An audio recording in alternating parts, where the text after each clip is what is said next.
Halo Sobat Entrepreneur, selamat datang kembali di channel YouTube saya. Pada kesempatan kali ini, saya akan mereview beberapa saham yang teman-teman request di dalam channel Telegram kita untuk kita bahas. Dan semoga video ini bisa jadi referensi bagi teman-teman apabila teman-teman ingin masuk dalam sebuah saham yang kebetulan di video ini teman-teman ingin watchlist atau bahkan teman-teman sudah watchlist. Jadi biarkan video ini menjadi referensi bagi teman-teman untuk teman-teman trading dalam beberapa hari ke depan. Jadi untuk pertama-tama kita akan membahas indeks kita dulu teman-teman. Kita akan membahas indeks kita dulu. Nah, seperti yang teman-teman ketahui juga, yang dimana pada perdagangan hari ini indeks kita tetap ditutup melemah minus 0,47%, yang dimana juga dia sempat ditarik ke bawah sampai minusnya, sebentar kita lihat dulu, dia kurang lebih hampir 1,5% teman-teman tadi saya lihat. Nah, 1,70% teman-teman, dan dia di reject kembali ke atas, yang dimana dia tercluster juga di area demand zone atau juga Fibo 618, dan dia close di level harga 6.614, yang dimana juga kita sebenarnya sudah menduga kemungkinan besar dia akan membuat swing di area 6.600. Tetapi pada waktu perdagangan sebelumnya kita berharap pada waktu dia waktu plus di 0,53 kita berharap di situ dia telah membentuk swingnya. Tetapi dia masih belum gitu. Jadi kita lihat di perdagangan besok ini mana apabila dia tetap close di level harga 6656 dia dia plus di atas level 6656 bahkan dia bisa close di level harga 6.675 itu menjadi suatu yang baik untuk indeks kita. Jadi kita tetap berharap indeks kita tetap build ke atas dan membreakout area supply zone-nya ini supaya kita untuk trading itu lebih tenang gitu. Apalagi ketika kita tipikal tipe swing trader, teman-teman.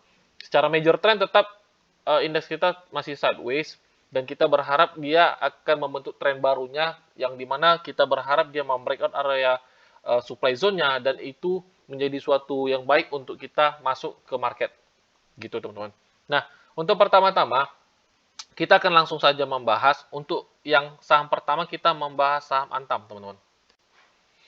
Yang dimana juga teman-teman tahu saham Antam ini sekarang turun dengan sangat signifikan yang dimana dia telah membreakout area supportnya atau area sideways-nya teman-teman. Jadi sebenarnya ketika dia naik sangat signifikan di awal tahun 2020, di awal tahun 2021 teman-teman dapat lihat di sini 2020 sampai 2021 dia sangat signifikan naiknya dan ketika memasuki awal tahun 2021 teman-teman dapat lihat dia mega sideways teman-teman yang dimana kurang lebih hampir 1 tahun dia harganya tidak kemana-mana secara major trend itu dia hanya sideways dan pada waktu kemarin dia di breakout dengan candle yang sangat impulsif yang dimana itu menjadi suatu warning sebenarnya bagi kita atau suatu tanda untuk kita keluar dulu di saham Antam ini atau apabila kita sudah memasuki watchlist saham Antam ini kita jangan coba-coba untuk masuk ke saham Antam ini teman-teman atau jangan ibarat menangkap pisau jatuh itu sangat berbahaya yang dimana juga teman-teman tahu ketika dia sangat panjang sideways-nya dan dia telah membreakout entah itu breakout area support atau area resistennya dia akan membentuk tren baru yang sangat kuat gitu.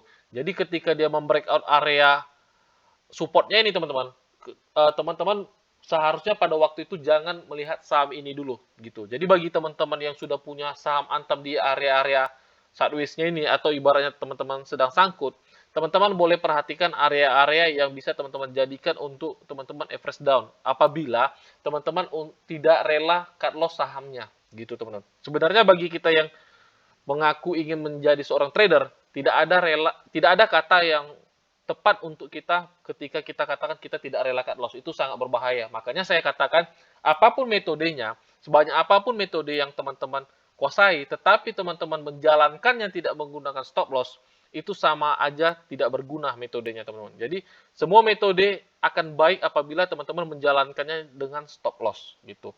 Jadi, untuk Antam sendiri, kita kembali ke Antam, teman-teman dapat lihat, ini ada area gap yang dimana dia telah buat beberapa waktu lalu, beberapa tahun lalu, dia membuat gap yang dimana itu teman-teman bisa manfaatkan momentumnya untuk dia rebound sementaranya teman-teman. Besar kemungkinan dia akan menuju area gapnya nih, yang dimana besar kemungkinan dia akan menutup area gapnya ini teman-teman. Sebentar ya, saya adjust dulu area gapnya. Nah, besar kemungkinan dia akan menuju area gap-nya ini. Jadi teman-teman harus perhatikan area gap yang kemungkinan dia akan tuju. Jadi teman-teman harus perhatikan area sekitar 1600 sampai 1555 teman-teman. Itu adalah area yang kemungkinan Antam akan tuju. Jadi ketika dia memasuki area gap-nya ini, teman-teman bisa coba masuk, atau bagi teman-teman yang suka fishing bottom, teman-teman dapat perhatikan Antam di area level 1555 sampai 1600. Itu merupakan menjadi area yang baik untuk teman-teman manfaatkan untuk rebound sementaranya. Tetapi ingat, ketika dia memasuki area itu dan dia rebound, itu bukan menjadi suatu signal bahwasanya saham ini akan reversal dari trend bearish-nya ke bullish-nya. Belum, teman-teman. Untuk melihat konfirmasi bahwasanya saham ini akan reversal, kita harus melihat structure marketnya kembali. Jadi ketika dia memasuki area demand zone atau gap zone-nya seperti ini, teman-teman bisa manfaatkan untuk rebound sementaranya. Gitu. Bukan untuk follow the trend-nya secara trend reversalnya, bukan, tetapi untuk rebound sementaranya, teman-teman. Jadi untuk Antam sendiri, teman-teman dapat perhatikan di level harga 1555 sampai 1600. Gitu, teman-teman. Oke, selanjutnya kita akan membahas saham BBHI, teman-teman. Jadi untuk BBHI sendiri, bagi teman-teman yang melihat video saya yang sebelumnya, saya sudah katakan bahwasanya area yang untuk bagus masuk di saham BBHI adalah 5350 sampai 5575, teman-teman. Itu adalah area yang baik untuk teman-teman masuk untuk saham BBH ini. Jadi ketika teman-teman sudah masuk di area tersebut dan sekarang pasti teman-teman sudah profit kurang lebih 4-5% gitu. Jadi bagi teman-teman yang sudah punya barangnya, jangan lupa naikkan stop loss-nya minimal ke BEP dulu, teman-teman. Jadi bagi teman-teman yang belum punya barangnya, teman-teman jangan coba-coba masuk dulu, perhatikan dulu strukturnya, yang dimana perhatikan level area 6050, teman-teman. Jadi apabila dia besok bermain di atas 6050, teman-teman dapat coba masuk ke saham ini. Dan pastikan ketika perdagangan tutup, dia tetap close di atas level 6050. Yang dimana ketika dia close di level atas 6050, tandanya swing low-nya jadi. Dan itu menjadi suatu konfirmasi untuk teman-teman coba follow the trend-nya kembali. Gitu. Jadi misalnya nih, teman-teman melihat sahamnya sedang bermain di level harga 6.070 sampai 6.080. Teman-teman dapat masuk. Tetapi ketika di sesi perdagangan mau tutup, rupanya dia false break, dia kembali diturunkan di bawah level harga 6.050. Teman-teman wajib rela cut loss dulu. Keluar kembali. Jangan coba-coba hold dulu sahamnya. Kenapa? Tandanya dia masih false break, belum mampu membentuk swing low-nya. Gitu. Jadi untuk BBHI sendiri, teman-teman dapat perhatikan area 6.050. Apabila dia dapat bermain di atas range itu, apabila juga dia dapat close, itu menjadi suatu signal yang baik untuk teman-teman masuk di saham BBHI ini. Gitu. Itu untuk BBHI. Selanjutnya saya akan membahas saham BBYB. Nah, untuk BBYB sendiri, teman-teman juga dapat perhatikan dia masih bermain-main di area demand zone-nya. Nah, bagi teman-teman yang suka fishing bottom, teman-teman dapat coba spekulasi di saham ini. Tetapi ingat, teman-teman harus jaga-jaga dengan namanya stop loss. Jadi apabila dia close di bawah area demand zone-nya ini, kita kasih range-nya itu kurang lebih di level harga 2100. Dia breakout dan close di level harga 2100, teman-teman keluar dulu di saham ini. Jangan coba-coba tahan. Kenapa? Takutnya dia masih mau turun lagi, teman-teman. Jadi apabila suatu saham telah membreakout area demand zone-nya, teman-teman jangan coba-coba tahan sahamnya itu. Lebih baik kita meminimalisir risiko, kita pembatasan risiko dulu. Kenapa? Apabila kita sangkut nanti lebih sangat berbahaya untuk portfolio kita, teman-teman. Untuk aset kita, bahkan untuk dana kita, gitu. Jadi itu untuk BBYB. Bagi teman-teman yang mau mencoba spekulasi bisa. Yang penting pastikan stop loss-nya di area level harga 2100 close, teman-teman. Oke, itu untuk BBYB. Selanjutnya saham Bovin, teman-teman. Jadi untuk Bovin sendiri juga saham ini juga saya sudah bahas berketepatan dengan saham BBHI, yang dimana juga kebetulan dia ketika mengenai area demand zone-nya yang di level harga 1.300, dia langsung direjectkan di build ke atas dan close dengan plus 1,14% di level harga 1.335, teman-teman.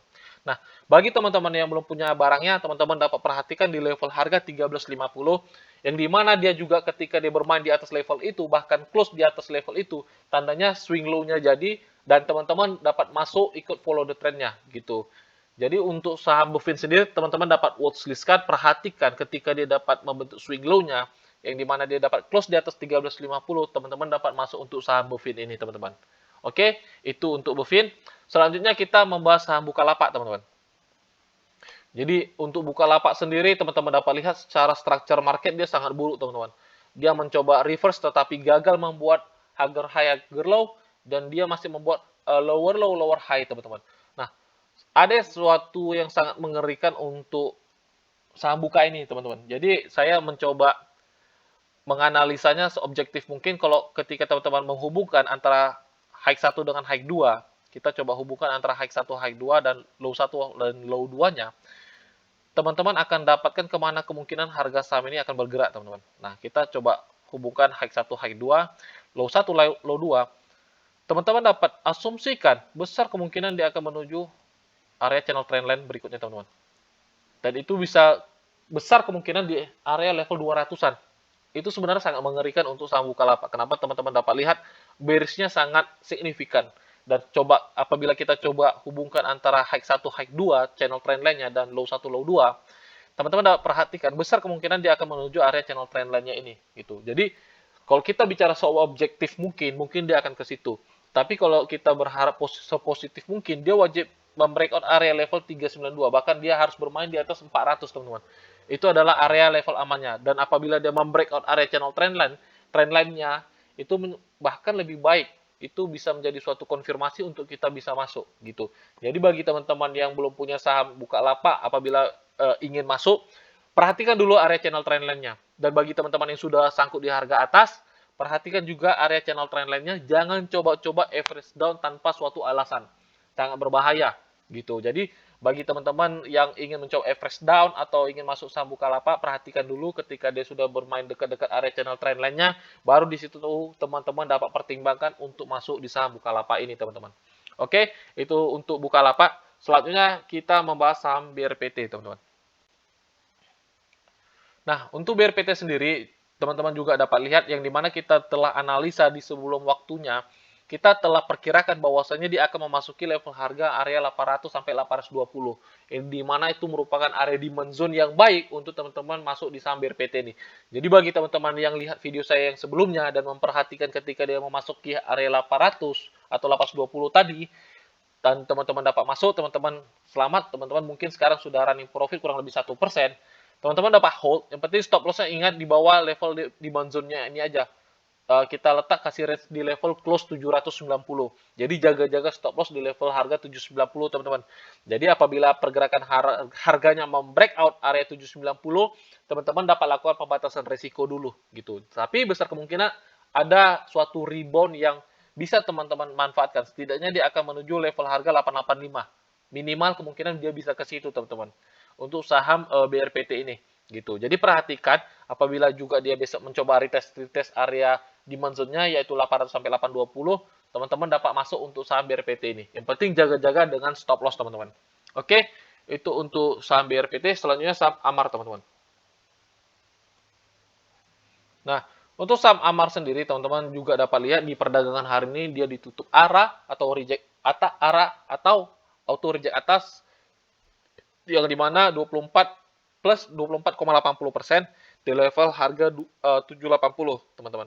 Jadi bagi teman-teman yang punya sahamnya di harga bawah, selamat teman-teman dapat ikut trennya. Yang penting jaga-jaga dengan trailing stop. Naikkan trailing stopnya, jadi ketika dia berbalik arah, teman-teman dapat keluar di saham ini. Jadi bagi teman-teman yang ingin mencoba masuk di saham ini, jangan. Sangat berbahaya, teman-teman. Kenapa? Dia sudah jalan terlalu signifikan, dia sudah naik terlalu signifikan. Jangan coba-coba teman-teman masuk di saham yang sudah naiknya sangat signifikan nih. Kenapa? Besar kemungkinan memang dia akan mencoba lanjut naik dulu. Takutnya dia false break seperti ini, teman-teman. Teman-teman dapat lihat nih. Ini adalah history dia, yang dimana dia di sini arah juga berkali-kali, dan dia mencoba naik ke atas, tetapi siap itu reject, gitu. Bisa teman-teman kalau seandainya masuk di sini, di pucuknya nih, teman-teman mungkin udah rugi sampai 21% dalam satu hari. Jadi ketika teman-teman trading, ingat teman-teman, jangan pikirkan, oh ini bakal cuan, jangan pikirkan cuannya dulu. Pikirkan dulu resikonya. Jadi ketika teman-teman mau masuki satu saham, saya mau masuki di saham AMAR ini. Perhatikan resiko yang saya terima berapa persen ke area stop loss-nya. Jadi kalau untuk saham AMAR ini, teman-teman dapat lihat, kalau teman-teman masuk di pucuk ini, stop loss-nya sangat gede, teman-teman. Bisa sampai 23% sampai 25%. Jadi lebih baik teman-teman wait and see dulu bagi teman-teman yang belum punya barangnya. Lebih baik cari di opportunity saham-saham yang lainnya. Tetapi bagi teman-teman yang ingin coba scalping di saham-saham ini, teman-teman dapat manfaatkan momentumnya pada perdagangan open market besok, teman-teman. Tapi ingat, bagi teman-teman yang mempunyai sekuritas yang lelet, saya tidak rekomendasikan teman-teman coba-coba scalping. Kenapa? Sangat beresiko. Oke, jadi bagi teman-teman yang juga pemula, lebih baik hindari dulu yang namanya scalping. Lebih baik teman-teman melakukan day trading atau swing trading dulu, teman-teman. Jangan coba-coba scalping dulu. Jangan tergiur tentang yang namanya profit gede dengan cara scalping. Jangan, teman-teman. Kenapa? Scalping itu tidak untuk semua orang. Lebih baik teman-teman belajar dulu di day trading atau swing trading. Gitu, teman-teman. Kenapa? Yang paling penting itu membentuk psikologi kita dulu, teman-teman. Bukan mencari profitnya dulu. Jadi ketika teman-teman udah membentuk psikologi yang benar, pasti dan percayalah teman-teman akan mendapatkan profit yang benar pula. Gitu. Oke? Itu untuk Amar. Jadi bagi saya pribadi saya sarankan wait and see dulu, teman-teman. Wait and see dulu, tunggu dia retest dulu atau dia koreksi dulu. Sangat berisiko gitu. Dan dia kena di Fibo 1618 ya. Sangat berisiko sih, teman-teman. Saya sarankan bagi teman-teman yang punya barangnya juga dapat lakukan trailing stop. Naikkan stop loss plusnya, atau bagi teman-teman yang belum punya barang coba masuk, hindari dulu. Itu saran saya. Sekarang kembali di teman-teman, apakah teman-teman ingin mencoba masuk? Yang penting kalau seandainya dia masih mencoba naik ke atas dan teman-teman sudah profit, jangan sungkan untuk realisasikan profitnya, teman-teman. Kenapa? Takutnya ketika teman-teman tamat, bisa sangkut. Sangat berisiko. Oke, itu untuk Amar. Selanjutnya kita akan membahas saham Toba. Nah, untuk Toba sendiri, teman-teman dapat lihat di sini dia mempunyai lonjakan yang sangat signifikan sehingga dia membentuk gap di level bawah ini. Dia membentuk gap, tetapi teman-teman dapat lihat dia selalu membuat harga high, harga low, dan di sini dia membuat harga high terakhir, dia tidak membentuk harga high baru, dia masih membuat harga low baru, tetapi di sini dia tidak membuat lower low baru, teman-teman. Yang dimana di sini bisa teman-teman asumsikan menjadi suatu area yang baik untuk teman-teman masuk, gitu. Ini adalah area yang baik untuk teman-teman masuk. Jadi ketika dia memasuki area level harga 1100 30 sampai 1160 itu menjadi suatu area yang baik untuk teman-teman masuk. Kenapa? Di level itu dia tidak membuat lower low baru, dan itu menjadi suatu yang baik untuk teman-teman masuk. Tetapi apabila teman-teman rasa di situ masih terlalu jauh, teman-teman juga dapat perhatikan, kita tarik secara minornya untuk Fibo. Teman-teman dapat perhatikan level harga 1210, teman-teman. Teman-teman dapat perhatikan di level harga 1210, dan juga teman-teman dapat perhatikan saham Toba ini di moving average-nya juga dia cukup aktif bereaksi, dan ketika dia memasuki di level harga 1210, teman-teman dapat coba masuk. Tetapi apabila teman-teman mempunyai metode misalnya masuk 2 kali entry, misalnya teman-teman ada dana 10 juta yang teman-teman siapkan masuk di saham Toba ini, teman-teman bisa masuk di level 1210 dulu, 50%, baru ketika dia mana tahu diseret ke bawah di level harga 1120, teman-teman dapat masuk yang kedua gitu. Jadi stop loss-nya cukup di level harga 1030, teman-teman. Close di level harga 1030. Di situ teman-teman dapat keluar dulu untuk saham Toba ini. Gitu. Oke, itu untuk saham Toba. Selanjutnya ada saham GZCO. Nah, untuk saham GZCO sendiri, teman-teman dapat lihat ini merupakan saham yang mempunyai volatility yang sangat tinggi. Teman-teman dapat lihat shadow-nya, dan apabila teman-teman mencoba trading di saham-saham yang seperti ini, teman-teman harus pastikan teman-teman gunakan dana yang terukur, dan ketika teman-teman trading di saham yang seperti ini, apalagi bagi pemula, saya sarankan gunakan dana kecil. Jadi ketika dia diseret ke bawah atau teman-teman sudah minus, keluar dulu di saham ini, teman-teman. Sangat beresiko apabila teman-teman langsung all in dengan dana teman-teman masuk di saham-saham yang seperti ini. Sangat beresiko. Sebenarnya paling beresiko itu bukan masalah dana. Dana, uang itu bisa dicari. Tapi ketika mindset atau psikologi yang udah salah, sangat susah untuk diperbaiki, teman-teman. Itu sangat susah untuk diperbaiki. Jadi bagi teman-teman untuk saham GZCO yang sudah sangkut di harga atas, teman-teman dapat perhatikan, ini adalah area bottom terakhir yang dia telah buat, yaitu di level harga 63. Jadi dia tidak boleh melewati area level 63. Jadi teman-teman dapat pastikan kalau seandainya dia close di bawah level harga 63, teman-teman keluar dulu aja untuk saham ini. Kenapa? Sangat berbahaya ketika teman-teman sangkut di saham-saham yang seperti ini, teman-teman. Sangat berisiko. Apalagi dia, teman-teman dapat lihat dia dari harga 50. Dia di spike ke atas, dia digoreng-goreng, dia di up, di dump ke atas. Di sini teman-teman dapat lihat, sangat berbahaya untuk trading di saham-saham yang seperti ini untuk kita yang masih pemula. Jadi bagi teman-teman, saya sarankan coba cari opportunity di saham-saham yang masih relatif masih lebih enak untuk pergerakannya kita baca. Tapi bagi teman-teman yang suka di saham-saham yang seperti ini, pastikan gunakan dana yang terukur, teman-teman. Dan juga saya sarankan, bagi teman-teman yang senang bermain di saham-saham gorengan, saya sarankan jangan coba-coba trading secara swing. Saya tidak sarankan. Lebih baik ketika teman-teman masuk di saham-saham lapis 3 atau yang mempunyai volatility yang tinggi, teman-teman gunakan sistem trading itu day trading. Day trading aja, beli pagi sore jual atau beli sore pagi jual. Jangan coba-coba swingkan saham-saham yang seperti ini, sangat berisiko, teman-teman. Gitu. Jadi itu nasihat saya untuk teman-teman yang ingin coba trading di saham-saham gorengan. Oke, itu untuk GZCO. Jadi teman-teman perhatikan di level harga 63. Dia nggak boleh turun di bawah 63.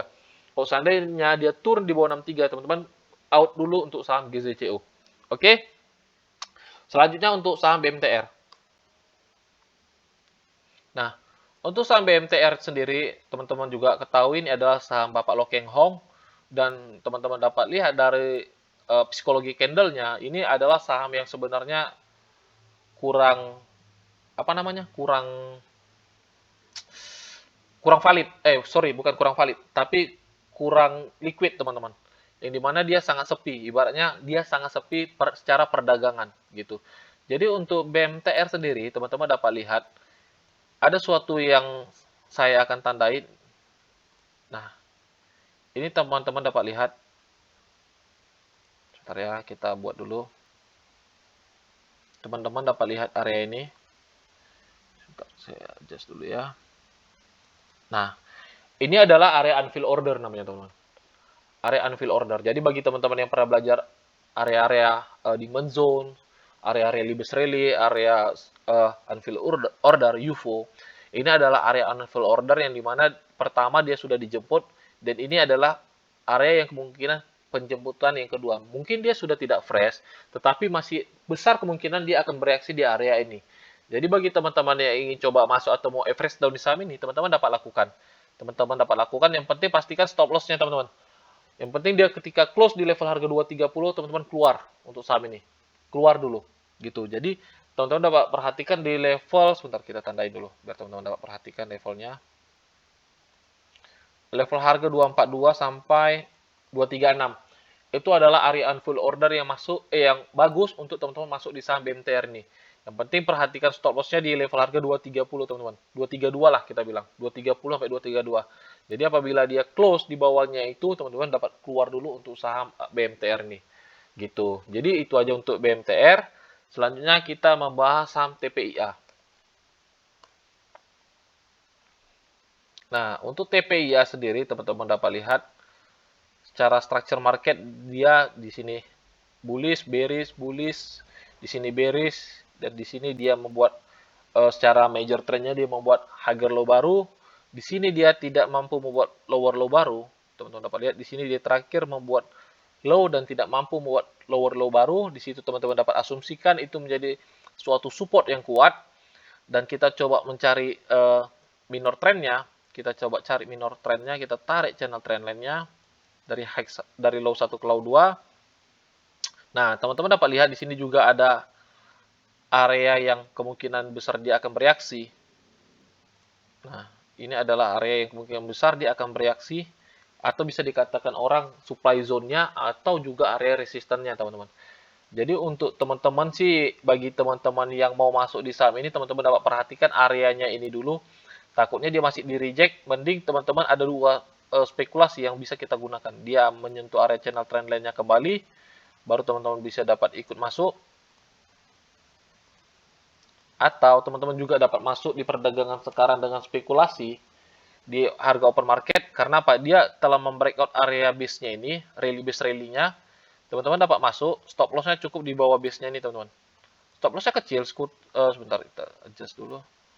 Stop loss-nya kecil, kurang lebih sekitar 3,26%. Yang penting teman-teman perhatikan areanya nih teman-teman. Di perdagangan besok, apabila dia tidak mampu, teman-teman keluar dulu gitu. Kita coba area yang kemungkinan dia tuju. 1618. Nah, ini adalah area high dia 1, teman-teman, dan teman-teman dapat perhatikan di area 8475 juga gitu. Jadi area TP-nya teman-teman dapat perhatikan area 8200 dan stop loss-nya di level harga 7425. Itu untuk spekulasinya.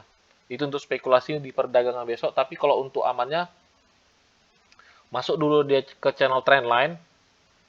Dia masuk ke channel trendline baru kita ikut up, teman-teman. Gitu. Secara structure minor dia oke. Dia membuat higher high baru, higher low, higher high baru.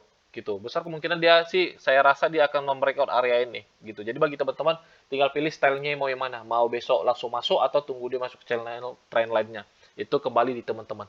Oke, itu untuk TPIA. Selanjutnya kita membahas saham MDKA. Nah, untuk MDKA sendiri, teman-teman dapat lihat secara major trendnya dia sangat bullish. Dia sangat bullish dan dia selalu membuat all time high barunya. Kita lihat apakah benar dia membuat all time high barunya. Kita lihat weekly-nya. Nah, benar dia membuat all time high barunya, teman-teman. Dan ini teman-teman dapat lihat di sini dia terakhir dia tidak mampu membuat lower low baru. Teman-teman dapat perhatikan area ini. Area 3860 adalah area yang bagus untuk teman-teman coba masuk untuk saham MDKA ini. Dan kalau kita lihat secara moving average, dia juga sangat bereaksi dengan moving average-nya, teman-teman. Jadi bagi teman-teman yang untuk mencoba masuk di saham MDKA ini bisa aja. Yang penting close-nya untuk stop loss-nya perhatikan di bawah 3850. Jadi ibaratnya kita lihat untuk stop loss-nya kurang lebih sebentar ya, kita lihat range 4% sih. 4%, 3780. Oke, untuk stop loss-nya kurang lebih 3780, teman-teman. Kurang lebih 4%. Jadi, bagi teman-teman yang ingin coba masuk di saham MDKA, teman-teman bisa masuk. Yang penting stop loss-nya di level harga 3780. Perhatikan level stop loss-nya, teman-teman. Jadi, jaga-jaga dengan stop loss. Jadi, takutnya dia close di bawah moving average-nya, dia membuat lower low baru. Takutnya dia akan menjadi reverse dari bullish ke bearish-nya. Gitu. Jadi, itu untuk MDKA. Selanjutnya kita membahas saham MSCN. Nah, untuk saham MSCN juga teman-teman dapat lihat dia naik dengan sangat signifikan ketika dia membreakout area sideways-nya nih teman-teman. Jadi pada waktu beberapa saat dia sideways panjang dan ketika dia membreakout area sideways panjang ini teman-teman dapat lihat dia meledak ke atas. Dia naik bullish sangat signifikan. Tetapi teman-teman dapat perhatikan dengan saham yang MSCN ini adalah high 1. Kita harus perhatikan juga, kita harus tetap waspada. Teman-teman dapat lihat nih high 1 dan takutnya dia membuat high 2 yang itu bisa besar kemungkinan menjadi double top, teman-teman. Dan ini akan menjadi area neckline-nya. Jadi bagi teman-teman yang ingin mencoba masuk di saham MSCN ini, mending teman-teman tunggu dia masuk ke neckline-nya nih. Itu di 1980 sampai 1850, teman-teman. Kurang lebih kita taruhlah ke 2000 pembulatannya. Ya. Gimana 2000-nya? Nah, nih. Jadi mending teman-teman tunggu dia di area neckline-nya aja, teman-teman. Daripada teman-teman coba ikut follow the trend-nya, tapi besar kemungkinan dia membuat double top, risikonya sangat gede gitu, sangat berbahaya. Jadi tunggu dia memasuki area neckline-nya. Ini menjadi suatu demand zone yang bagus untuk teman-teman coba masuk dan manfaatkan rebound-nya, teman-teman. Gitu. Ya, nah, teman-teman dapat manfaatkan rebound-nya. Cukup stop loss-nya di bawah area neckline-nya aja gitu. Jadi lebih sehat untuk risk to reward-nya, teman-teman. Jadi itu aja untuk MSCN dan mungkin itu aja saham-saham yang saya bahas di video ini. Semoga video ini dapat bermanfaat dan jadi referensi bagi teman-teman. Apabila teman-teman ada saham-saham yang mau teman-teman request, teman-teman dapat komentar di bawah atau ikut join di channel Telegram kita. Oke, sampai di sini aja videonya, teman-teman. Sampai jumpa di video-video selanjutnya. Salam entrepreneur.